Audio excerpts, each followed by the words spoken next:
Bem-vindo de volta. Nessa aula vamos ver como utilizar try, catch em Solidus para tentar executar funções externamente e, caso ocorra um erro, uma reversão no meio da execução dessas funções internas, a transação como um todo não reverta. Que esse erro externo seja capturado e lidado dentro do contrato que chamou essas transações externamente.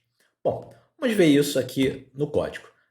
Abrir o Remix, eu crio um novo contrato, try catch, e eu vou escrever nesse contrato duas funções, ambas que vão reverter. Então a primeira vai ser function error, eu estou dando o nome de error, porque ela vai reverter lançando um erro do tipo error. Ela vai ser external, de forma que ela não pode ser executada de dentro desse contrato, apenas externamente.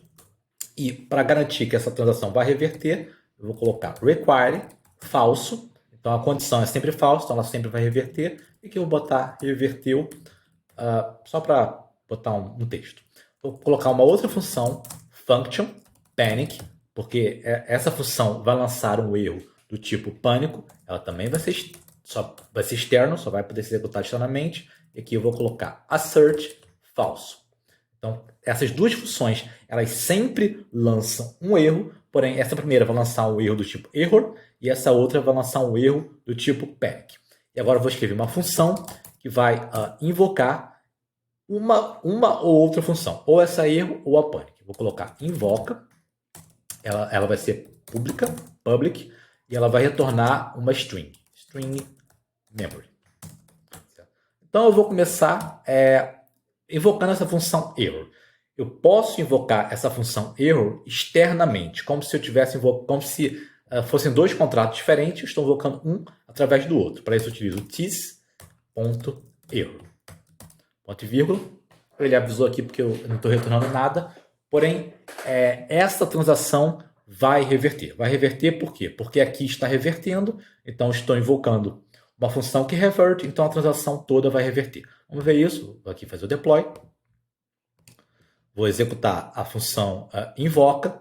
Veja que ela reverteu. Se eu tivesse executado a panic, também reverteria. Então agora vamos ver como utilizamos try-catch. Nós utilizamos try-catch para tentar invocar uma função em outro contrato e, caso essa função reverta, esse erro seja capturado dentro do catch e a transação como um todo não vai reverter. Então vamos fazer isso. Nós colocamos try, e aí a função que vai ser executada abre e fecha chaves, e aqui podemos aqui o que vai ser executado depois do this error.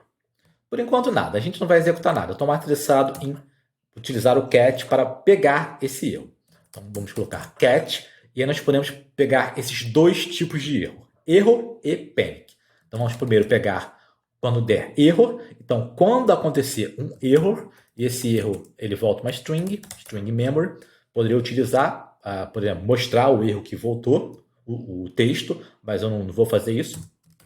Mas se essa função error pegar um error, eu vou retornar pegou um erro.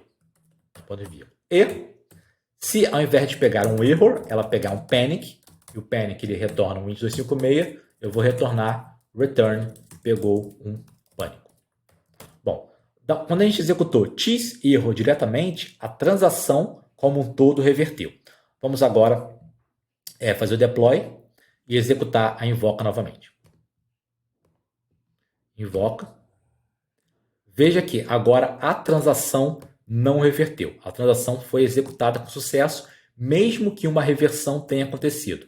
Porque nós tratamos essa reversão com try catch. E como eu executei o error, e o error é um require, e o require joga um erro do tipo error, ele entrou dentro desse catch. Então, o retorno deve ter sido pegou um erro. Vamos ver aqui. Se o retorno foi pegou um erro. Veja, o retorno está aqui, foi pegou um erro.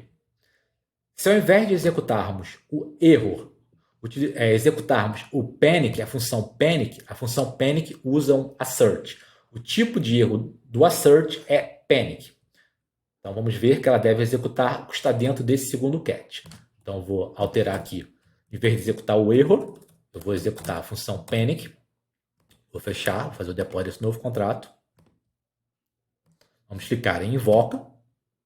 Veja que novamente a transação não reverteu, apesar dessa chamada aqui, essa chamada tspanic ter revertido, a transação como um todo não reverteu.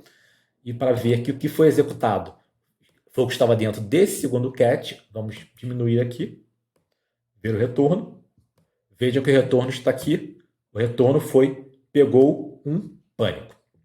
Então é assim que utilizamos try-catch. Try-catch só pode ser utilizado quando invocamos funções externamente.